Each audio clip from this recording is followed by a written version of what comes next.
You're latched through. You can say hello. Hello and good morning. Good morning. How are you doing today? I'm doing cute. Hello, Arrow. I got to tell you, I'm so excited to talk with you because I'm up here in Charlotte and we look to Atlanta for its music, for its fashion, for its food, and to have this conversation with you because you are the seed planter. You guys on Love and Hip Hop Atlanta really do create conversations that we're having, but we don't make it as public as you guys do. Yes. We are known for really putting everything out there. You know, we're known for having, difficult conversations and really, it's just my life. And then putting it out there and for people to be like, wow, okay, I'm going through the same thing, but you have the courage to put it out there. Yep. See, and that's what I love about the show. And I've always loved about it for all 12 seasons is the fact that you guys are really right there in front of us. And then we learn vicariously through you. But my God, how does your soul feel? I mean, how do you replenish your heart? Oh my goodness. It's nothing about replenishing my heart. It's just that I'm living my life. Yeah. So it's not like I'm just living my life on TV. You know what I mean? I'm just going through it on TV. It's just what I'm going through, but I'm going through it on TV. But for me, a lot of times I cannot watch it back because I already lived that. Does that make sense? It does. Because that's the one thing that I've written about and talked about on iHeartRadio so much is there's a difference between your past, P-A-S-T, and what you have passed, P-A-S-S-E-D. So sometimes I can't watch it back. I can't watch the show back because I'm like, I already been through that. I already lived that. Oh my gosh. Okay. This is what happened. And some moments I can watch, but some I can't. This season, you're working on music. I was talking with Young Jock. That man is fired up about this music. I hope you feel the same thing inside your mind. Oh yes, come on, I make number ones around here. I don't know what Jock doing over there, but I make number ones around here. Okay, but see, that's Jock. We ain't heard a number one from you in a minute. What's going on? But see, that's what's missing from so much of what we do today. Those soundtracks, and so with this album coming out, I mean, to me, it's like, oh my God, it is a love connection between the show and our passion for music. Yes, it is. What are you learning about yourself? I learn so much about myself. I'm growing every year. I'm already grown, but it's never too late to keep learning about yourself every single day. I feel like this year and this season of Love and Hip Hop, I'm learning about my soft girl era. I've always been so hard and so I feel like this season I'm learning about my soft girl era. I love that. And the reason why is because so many people grow into grumpy person syndrome later on in life. They totally forget about that soft side of their personality. And the fact that you're learning it so young in your life is very important to the process of being a person. Yeah, it feels good. I'm like, wow. I'm learning. I'm really learning about this year. I'm really learning about my soft girl era. Yeah. So then, it happens ups and downs now. Yeah. Well, to me, I look for those ups and downs because that's where music comes from. It comes from that dark spot, and then all of a sudden, you're going to create something that's going to turn somebody into a better listener or addicted to the passion. Yes, absolutely. Wow. So now, how do you get in there? I'm a daily writer. I have to journal. I have to defrag. I have to do meditation. How are you getting inside there to have that talk? It starts with the track. Yes. So once I hear the music, I'm like, okay. And once I feel the music, it starts with the track. Once I feel the music and I jot down like a one word that describes that track or describes how I'm feeling during me listening to that track. Once I'm listening to that track, I write down that one word. I'm like, okay, right here, I feel lonely, or right here, I feel, whatever it is that I'm feeling. I feel sexual. I feel beat down, or whatever I'm feeling. That's the one word that I'll write around that one word. See, I totally believe in that, in the way that I believe that people who receive what it is that we share via music or podcasts or radio shows, how we present it affects them. So I'm so glad that you are putting so much emphasis on individual words, because that's how we're going to receive it. Yes, absolutely. Absolutely. I believe that wholeheartedly. Don't you believe that great hip hop, old school style hip hop, but done today, needs to be here? The storytellers have got to come back. Oh my goodness. If you don't say that again, oh, I miss it. Yeah. I miss it. Well, see, my genre is like, you know, reggae and Caribbean music and soca. And my genre is like, you know, dance hall music. So, and a little bit of rap here and there, a little bit of hip hop mixed with a little reggae. So, but I miss the storytelling. And a little bit of R&B is my music, but I miss the storytelling. I really miss it. I really miss. We, you know, before we had long lasting music where we're like, still, you hear that one song and you're like, it just brings you back so many memories. I miss that about music today. Today's music, I miss that. So you can sing along with it, so that you can feel what's going on in your community, your society. And I mean, because I mean, until I saw that documentary on Bob Marley, they were just songs that we sang along. But when you found out what those songs were about, oh my God. Yeah, you'll be surprised.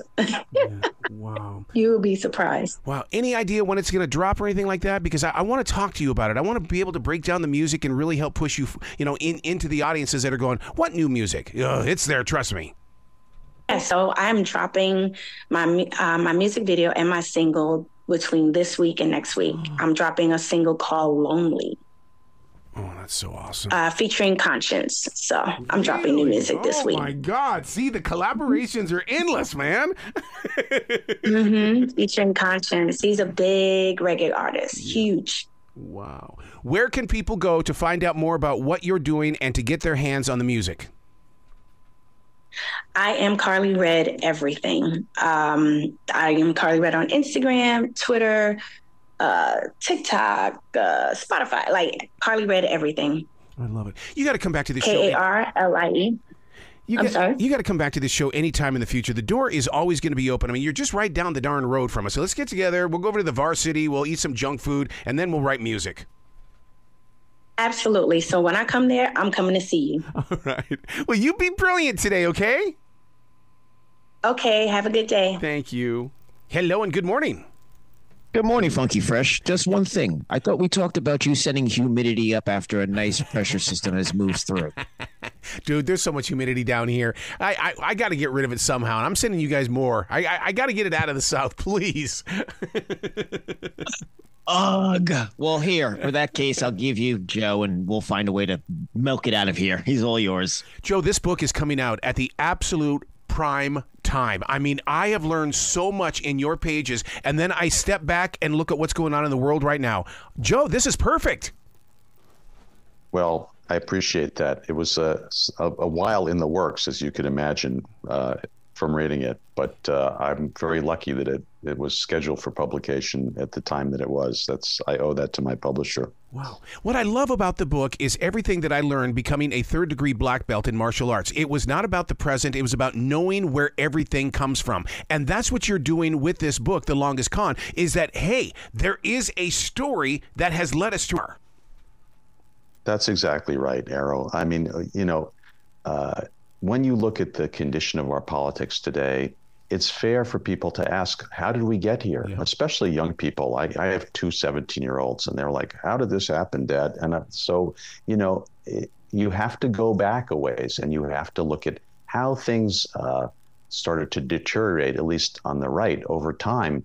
And it's a fascinating story with a lot of characters and personalities, and a tremendous amount of intrigue and immorality, I guess you could say. But I have to say, I did also, Arrow, try to make it funny. I think when there's always an inherent humor in people getting swindled, and how people are fooled and tricked. And there's quite a bit of that here in our history. I got to tell you, when I was reading the book, I'm glad you brought up the funny part, because I reacted in so many ways, not in words, but in sounds I was making. And I would love to watch what other readers are doing as well when they come across one of those points, and because they're going to react somehow, some way. Yeah, so there are people who find the whole thing very depressing, and I don't blame them for that. But I really, knowing that was going to be the reaction that some people would have, I tried very hard to look at what made some of this comical, and what made it humorous, and what made it just gripping and interesting as this developed. Is this increasing and metastasizing panorama of scams, cons, ripoffs that developed to the point where now the conservative movement kind of no longer exists, and it's dominated by Trump, who is one of the biggest con men of all time. Yeah. And it even goes back before that, because you introduced us to this gentleman by the name of Roy Cohn. I had no idea. I don't even know who this guy is, but in this book, you show him. Oh, yes. So Roy Cohn was Trump's mentor. I mean, back when Trump first came into public consciousness in the 70s, Roy Cohn was a very disreputable lawyer. He had worked for Senator McCarthy in the Senate, and made a name for himself there as kind of an unscrupulous character. He got McCarthy in trouble and brought an end to that investigation with his own bad behavior. But he returned to New York, where he had political connections, and became a powerful lawyer who represented the Trump family. And he became very close to Donald Trump, who took on a lot of Roy's characteristics of dishonesty, not paying his taxes, not paying people who worked for him, basically, using every foul means to get his way. And, there's a famous moment in the White House during Trump's term as president, when he screamed at some of his lawyers, "Where's my Roy Cohn?" Yeah, yep. Because he wanted somebody who would behave that way. He needed that to defend him and to advance his interests. And so that's why I went back. It was kind of a conceit to begin the book there. Cons and scams have existed in our history for forever, but I thought, let's start with Roy Cohn and his story, because that tells us so much about how we got to where we are today. Oh my God. The foreword of the book. I think that people need to read it not once, but I would love for them to write something down after they experience it, go read it again, write about it, because there's so much in that foreword that we need to learn before we step into the pages. Well, I was very fortunate that my friend George Conway, who is a real conservative, agreed to write the foreword to my book. He read the book. He really liked it. He understands why it's important for conservatives, above all, to understand what has happened to their movement. And he wrote a terrific foreword. I totally agree. Wow. You got to be going crazy nowadays, but in the way that what we've experienced over the past couple of weeks, it's almost like a reality TV show, and I want a television break. I need to have some commercials here to separate this, but nobody would believe this plot, would they? No, they would not. But that's what's so interesting about what you do, is that I want to hear how you are interpreting everything that's going on, because you've given us the history, but here we are. Well, I think at the end, President Biden realized that there was an enormous threat looming over the country, and that he was not, for whatever reason, able to resist it by himself as the Democratic nominee, and finally decided, under some pressure, but I think partly out of his own patriotism, to step aside and let the Democrats have a different kind of chance to oppose Trump and Trumpism. And, let's see how it works out. The party seems to be lining up behind the vice president. Yeah. And we'll see how she does, Yeah.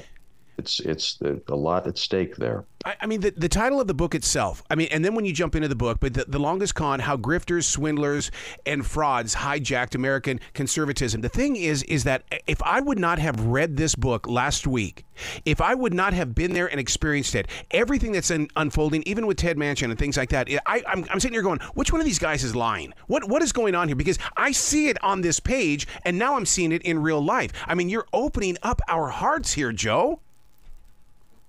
Well, I would like it if that's what happened, Arrow, because it's important for people to pay attention in America, just like we need honest progressives and centrists. We need the full spectrum, and they have to be operating in what they believe is the best interest of the country and not simply serving themselves and trying to rip off people. And, so I exposed at least the one side of this, which I think is very dominant now in the Republican Party and conservatism.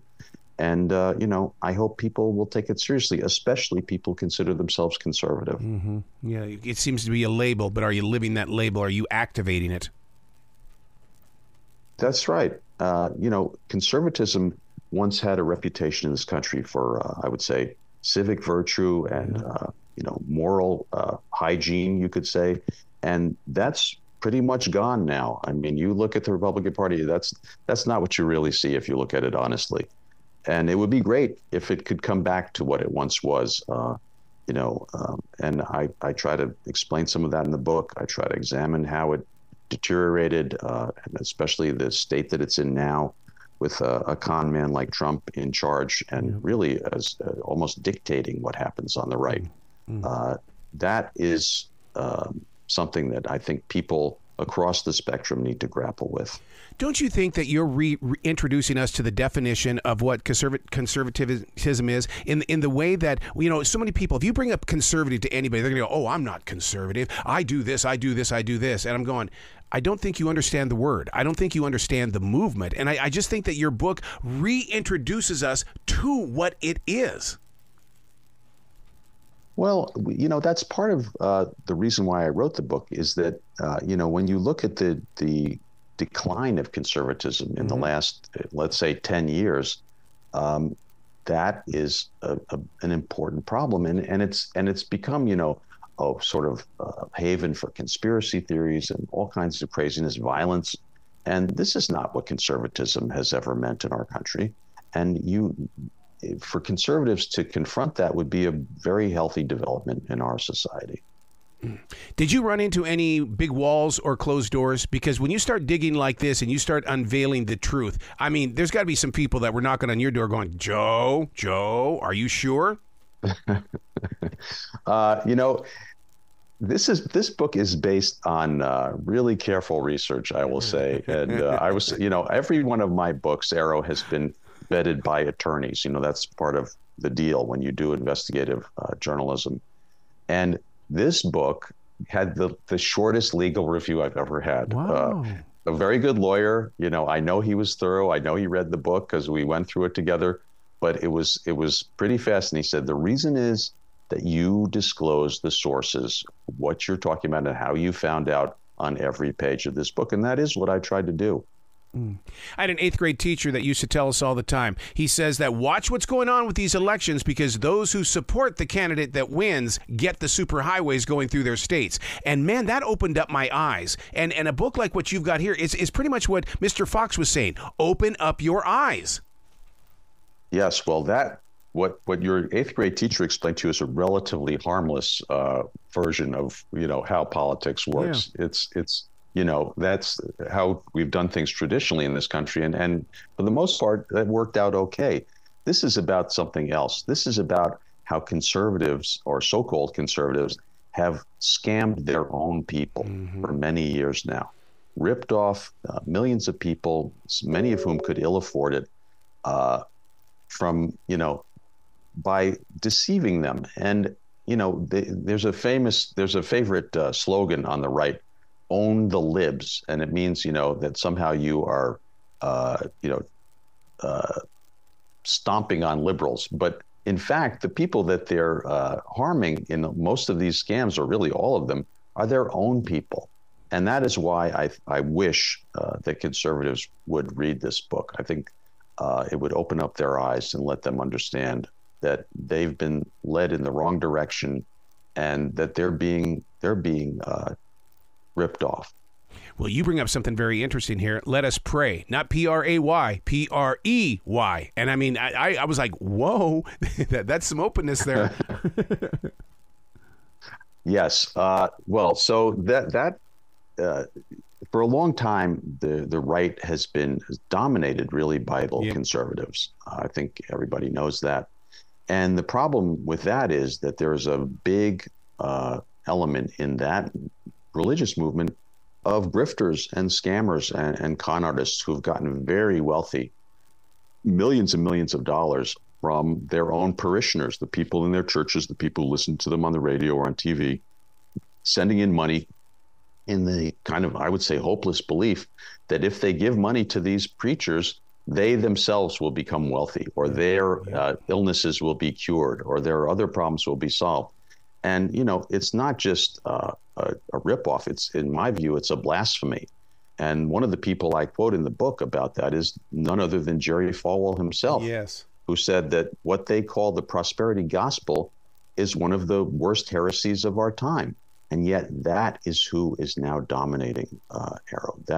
Those are the people around Donald Trump, his favorite preachers, Paula White and others who you can find online, are prosperity gospel ministers who have reaped millions of dollars in what I think is, you know, a pretty obvious contradiction of what the Bible tells us about getting through the eye of a needle and all the rest of it.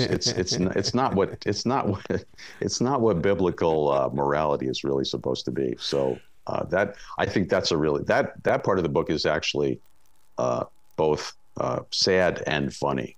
You find, you know, it's ludicrous what people will believe. Well, you gave me two different points of view on when it comes to the world of religion getting involved with politics and things, is because I did want to come on here and say, do the cons have a king? But then when you bring up the world of religion, well, that king is the king that they're talking about, which is God. And so now I'm sitting here on both sides of the fence going, oh my God, in which direction do I travel? I mean, I realize I come from a religious world, but my preacher isn't like those that are, you know, that are tapping into Donald Trump.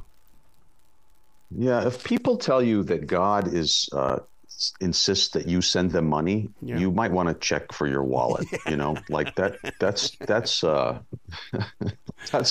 think that's a fairly obvious sign that something's wrong.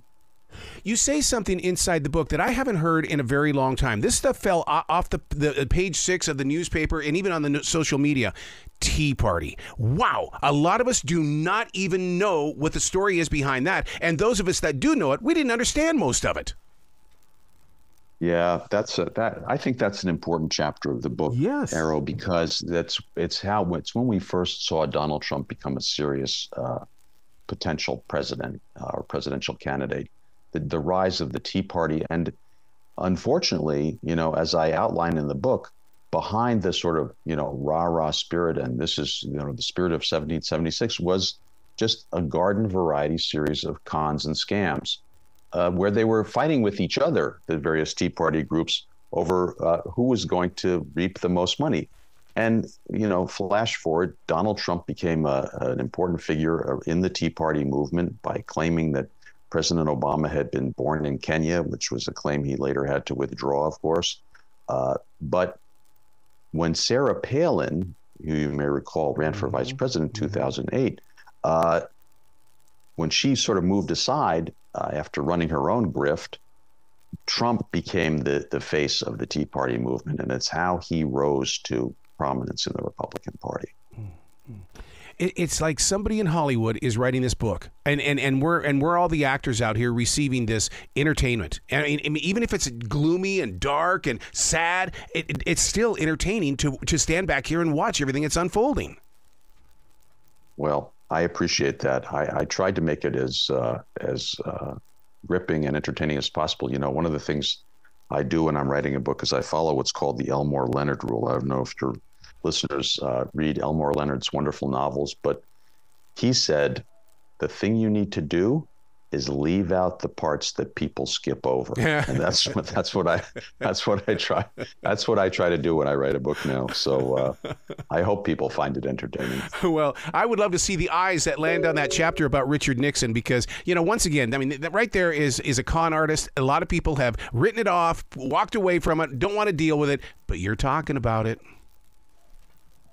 Well, I think, you know, understanding our history, as you said before, is really an important part of how we deal with the political situation we're in now. And Nixon is certainly a part of this. You know, the people around Trump, many of them had their start in that era. Yep.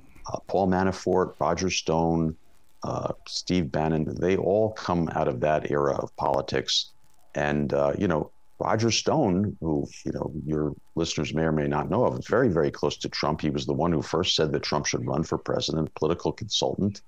He was investigated by the Senate Watergate Committee way back then because he was then a young, dirty trickster. He had dropped out of college and gone to work in the Nixon campaign. And this guy, I don't know if you know this or have ever heard this, he has Nixon's image tattooed between his shoulders. Oh. So and that's deep, right? That's how far it goes. Wow. I talked with him, and that was one of the toughest conversations because, of everything that we've ever read about him, been through and things like that. And it was so hard to have that conversation because I just wanted to dig in, but don't dig in too deeply. Yeah, well, you can dig in my book. It's all there and more. Now, is it on Audible? Because the one thing that I'm learning from readers is that they're in the car and they want to listen to it. And so I'm going, okay, as long as you digest the book. So are you putting it on Audible? If folks go to Amazon for The Longest Con, they will find that it's available on recording, yes, and in Kindle. It's in all available in all modes. Wow. So yes, we listen to books in the car all the time, and I know that lots of people do that, and I would encourage them. I didn't read this one myself. They hired a very good reader to do it, so I think it sounds great, and people should. That'd be a great way to pick up what's in the book and absorb it. But the great news is, though, Joe, is that you showed up and had conversations today so that people can read it or listen to it, and they get to hear your inflection when they come to a show like this, and they can hear the passion and that inflection that you are putting inside the reasons why you did this book. Well, I appreciate that. And I would also mention, if people would like a sample of the book, I published my introduction on my website, which is called nationalmemo.com, one word. You can find the introduction to the book there and read it and see if it interests you. Wow. Please come. Also, my friend George Conway put his foreword up on Twitter, so you can read that too. So you get a couple of pieces of the book for free and then see if you want to dive into the rest of it. See, I love listening to George. I love me some George. I'm going to tell you that right now. You got to come back to this show anytime in the future. The door is always going to be open for you. I appreciate that so much. Thank you. Will you be brilliant today, okay, Joe? Do my best. Thank you. Thanks, man. I see you trying to escape the sun. All right. Arrow, can you hear us? Absolutely. All right. He's here, and this is going to air tomorrow. Excellent. Good morning. How are you doing today? Very good. How are you? Great. Oh, really good. I am so excited to talk to the three of you. And the reason why is because I'm still that 10-year-old kid who tipped over the doghouse when he was a kid, and he went to the moon inside that upside-down doghouse. And for you guys to do this on the Ark, oh my God, you're just allowing us to have those fantasies even in this age. Well, that's great lovely to hear. That's amazing. And we missed a trick. We built this millions of dollar set, and we could have just turned the doghouse upside down. Oh my God. We're idiots. It takes place in 2124. I would love to be a fly on someone's wall on that year to see how they look back at where we are in this generation instead of us always looking forward. Totally. That'd be crazy. That'd be wild. What is it like for you to step into that world? It's crazy. I mean, certainly in season one, it took a long time. A little bit like you in the doghouse years ago. I was walking around seeing the doors go and open and all of the gadgets. I remember it was a very sort of special moment the first time we tried on our spacesuits and put the helmets on. It's definitely was a fantasy as a young actor, thinking one day I might get to do this cool stuff, So now it has become a little bit second nature, but we get the joy of they introduce upgrades and things. We don't want to give any spoilers away, but we find ourselves in a situation where our tech gets upgraded, and so we get new things to play with, and also with it being in the world of sci-fi, everything's on the table. So from one episode to the next, we can be like, huh? How are we going to do that? And because the molecular transfusion allometer can do this. And amazing. I didn't know we had one of them. So it's a joy. It really is. It's great fun. It's really hard not to make that noise when you walk through those doors, by the way. We walk through those doors a lot, and it's something we have to resist every time we walk through them.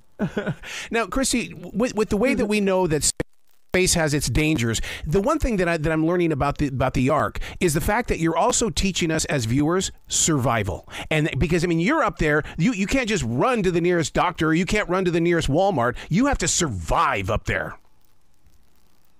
Completely. And we almost have to like work together, which I think is such a big theme of the Ark, which is like, it's not the individual, it's the whole. And we're trying to save humanity. And that requires a lot of people, you know, discovering new skills that they have and using, you know, like Richard said, different things to upgrade the ship. And it's really exciting to be a part of this show. And I think, you know, life and death situations are just great plots for TV. Yeah.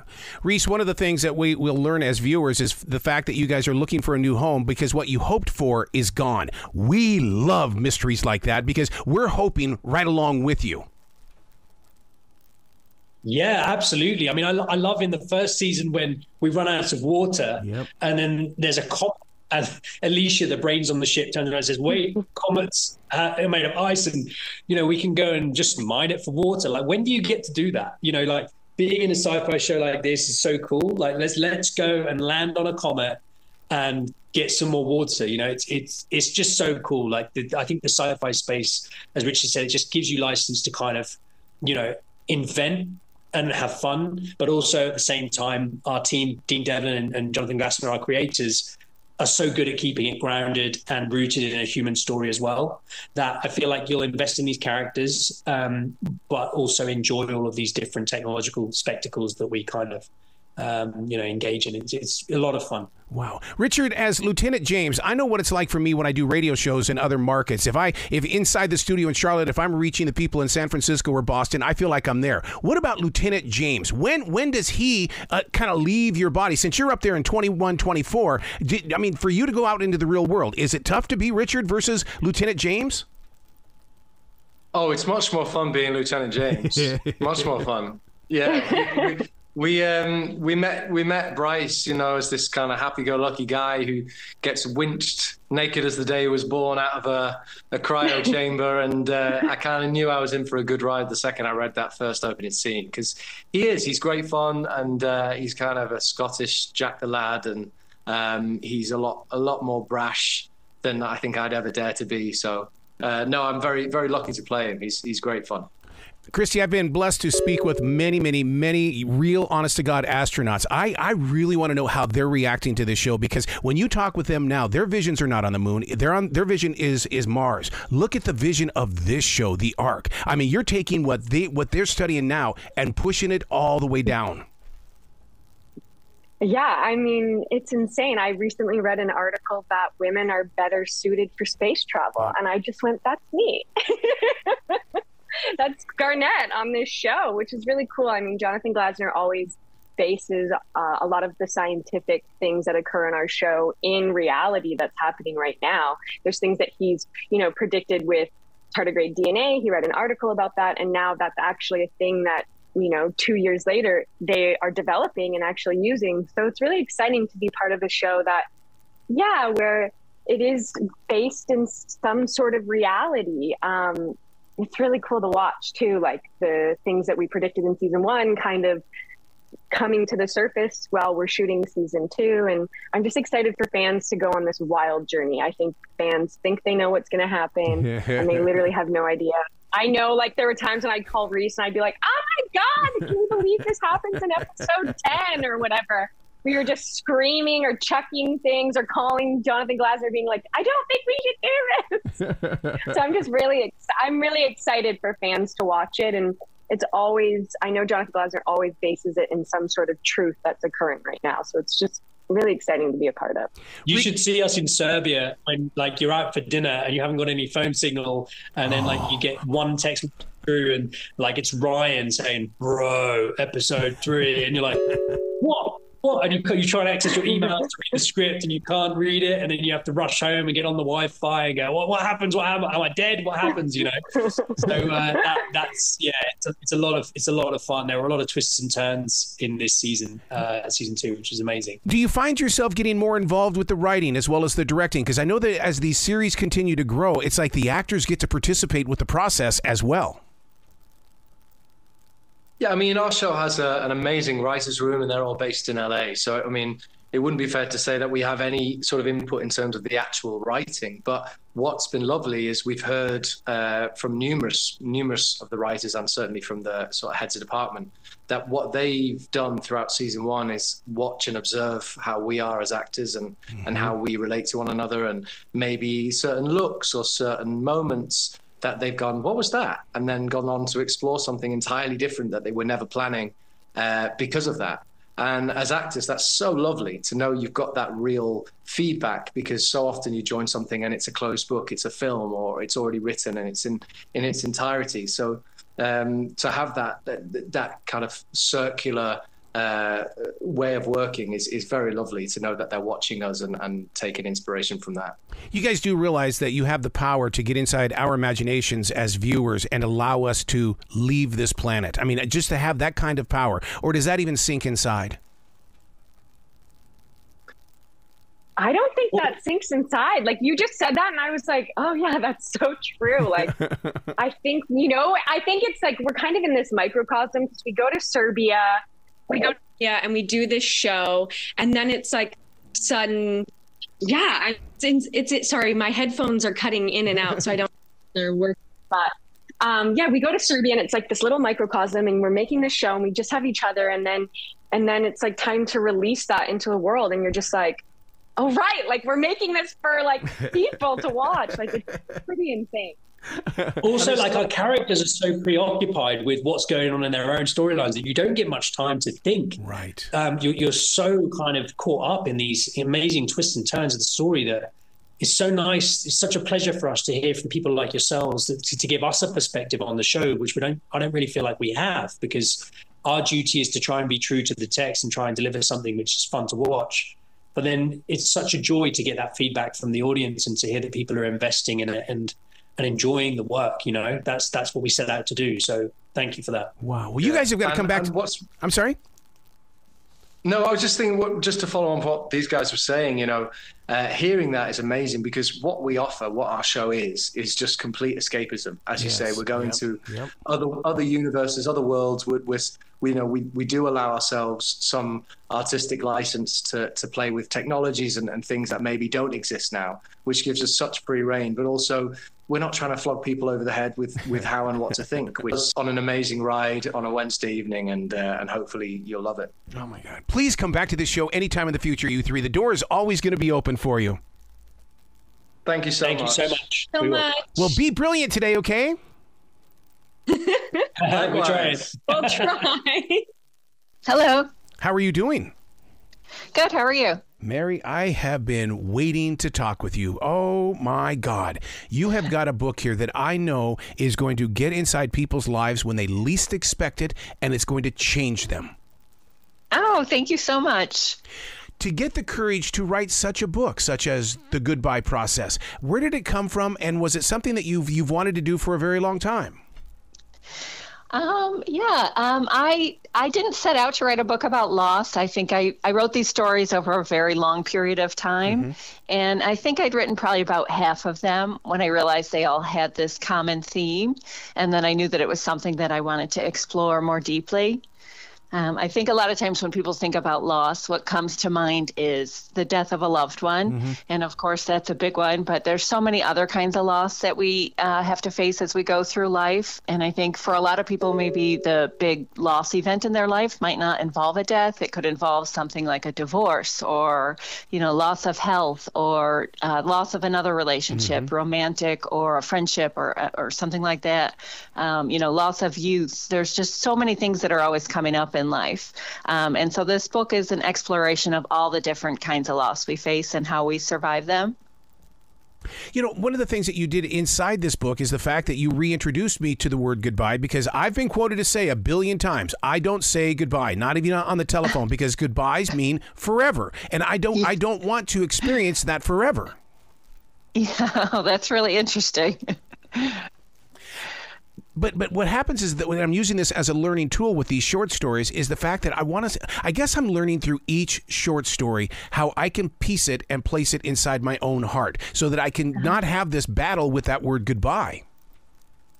Yeah, I mean, I think there are things we, have to say goodbye, whether we use that word or not, throughout life. There's always things coming up that we have to let go of. Right. It's just an inevitable part of life that this is always happening. Well, I'll tell you what, the book is coming out in a really great time in history, because as a mobile DJ, as well as a person on the radio, is the fact that people's attention span is so short. And so the fact that you've got short stories here, I'm going, oh, my God, she is so in touch. She knows that we only have this much time to get a story in, and boom, you deliver. Yeah. Oh, thank you so much. Yeah, it is true. It's it's a hard time to focus on things. So it's I love the short story form. I've always loved it. It's the main sort of art form that I've always been interested in. I love how concise a short story could be, and how you can see just one little glimpse into a character's life and understand the whole thing. It's almost like a magic trick, I think.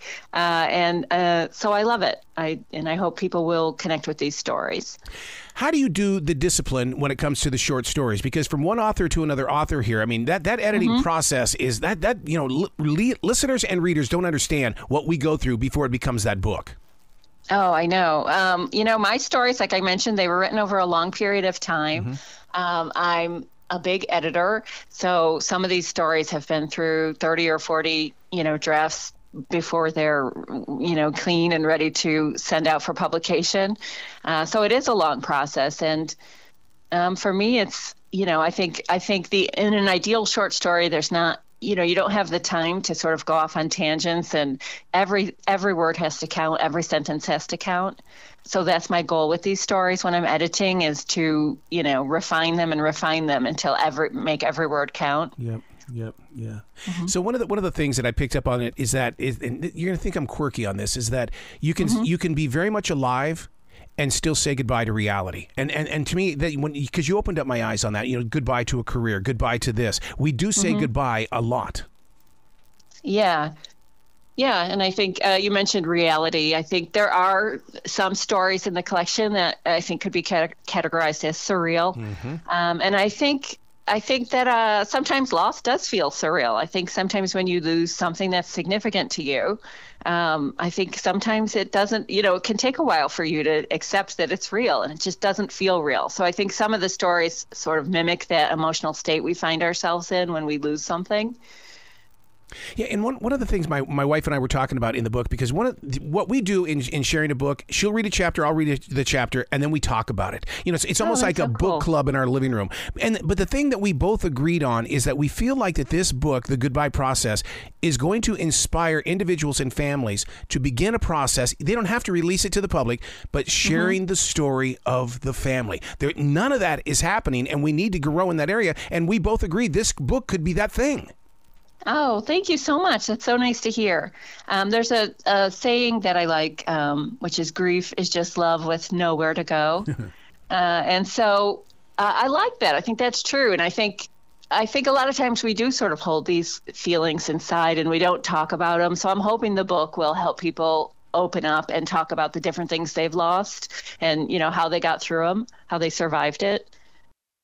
When you lose something, it's like, oh, we're not talking about it. We're just moving ahead. Remember, living in the present. But you give us the hope inside these pages. Oh, that's so nice to say. Yeah, I think sometimes, like I mentioned, I think when you lose something, say it's even like the loss of a pet, I think sometimes you don't feel entitled to grief. Like you feel like, oh, well, no, grief is for people who've lost something, bigger or more significant. I think we think those things.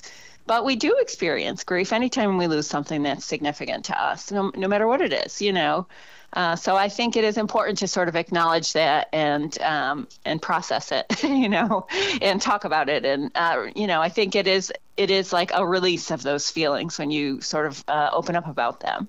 You talk about the loss of a pet. If you could see this studio, a major part of this energy in this room, I've got the ashes of all my rescued puppies, and because I believe they are still very much alive. And through writing, you prove that the stories can stay alive. Yeah. I mean, I've lost pets, and it's traumatic. It's you love your pets, and it's can hit just as hard as any other significant loss. Okay, here's a personal question then. Okay, so the book is out. We can get the book. We as the readers, we now call it our book. You had to say goodbye to the writing and give it to us. What was that like? I hadn't thought about that. Well, the book comes out on July 30th, so it's getting into the world a little bit right now, like early copies. But I haven't had it I haven't had that much of a release. But it's interesting. It's so interesting to hear people's response to the book and which stories they're connecting with, and their takes on the stories. I'm getting a lot of feedback, and sometimes it's not what I was thinking when I wrote the story, and somebody will read it in a completely different way, and I'll be like, wow, that's so interesting. I hadn't thought about that. So it is true. Once you write the book and you publish it, it's the reader's book, and it's not yours anymore. So there's another goodbye that I have to say. But, I think that's part of the process. And for me, it's been very exciting to see, the reader response so far. I was going to ask you about that. What is the reaction when somebody has a different interpretation? Because a lot of rock stars, when I sit down with them and start breaking down their music, they don't want to talk about what led to that song coming to life, because they're more interested in our interpretation. Yeah, well, I think, I also teach writing, and I've taught literature. I think the author's interpretation or the author's intention almost doesn't matter. Once it's out in the world, it exists on its own, and people are going to bring, half of the meaning to it through their own life. And so people are going to see it through their own eyes and their own lens, and everybody's going to read it in a different way. It's always changing, I think. And I think that's okay. I think it's exciting for me as an author to hear that, and always surprising. Like sometimes I'll have thought something was really sad, and people will say, "Oh, that was so funny." And I'll be like, "Oh, well, that's so surprising that you think that, but okay." Well, as that writing teacher, I have to ask you, was Mark Twain correct when he said, as a writer, use your accent on the page, don't use somebody else's? Your accent. Yeah, I think, I think voice is really important, and I think it is important to have your own voice in there. I don't think it's important to have autobiographical material. I think, the material, should be as fictional as you want it to be. But I think the things that make writers distinct are their own particular way of looking at the world. And I think that as much as you can put that in the stories, I think that's what makes the stories interesting, is hearing somebody else's way of looking at the world. See, this is every bit the reason why I created View from the Writing Instrument on iHeartRadio, is because there are so many readers, but they don't get to hear the writers share their journey and their viewpoints. Because I'll bet you that many of those readers would release their stuff and not be afraid to release it if they could just hear more conversations. Yeah. Yeah, I think there's so many people who want to write and maybe they never do, or they write and then they never send it out or release it. I think there's a lot of fear associated with writing for some reason. And I've had it too. I'm not immune. It's scary. It's scary to put yourself out there, and but I do think conversations like this maybe will help some aspiring writers, take that chance, take that risk. Yeah, well, Julia Cameron says the reason why people are afraid to write is because of a teacher's red pen. Is that true? It can be. I do think it can be traumatic to get negative criticism. When you're writing, I think in order to get the words on the page, you kind of have to puff yourself up and say, "Oh, this is great," and you have to ignore that inner voice and let yourself write the stuff. And in order to get it on the page, I think you have to have faith in yourself and believe that it's good. And then I think when you start sending it out or give it to a teacher, when there's criticism, I think it can be really hard. But I think part of being a writer is developing a very, very thick skin and facing that rejection, facing that criticism, learning to use it to make your stuff better.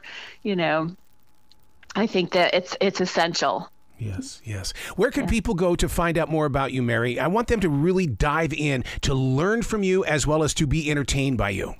Oh, thank you. My website is maryjoneswriter.com, and I'm also on Instagram, Mary Jones Writer, and Twitter. That's a little bit more of a tricky name because Mary Jones is such a common name. So, but you can link to it on my, on my website, maryjoneswriter.com. Well, you've got to come back to the show anytime in the future. The door is always going to be open for you. Oh, great. Thank you so much. It was so nice chatting with you, and thank you so much for having me on. Well, you be brilliant today, okay? Okay, thank you. Did you take note I didn't say goodbye? Yeah. All right. I'll see you later. Thank you for the laugh. All right. Thanks.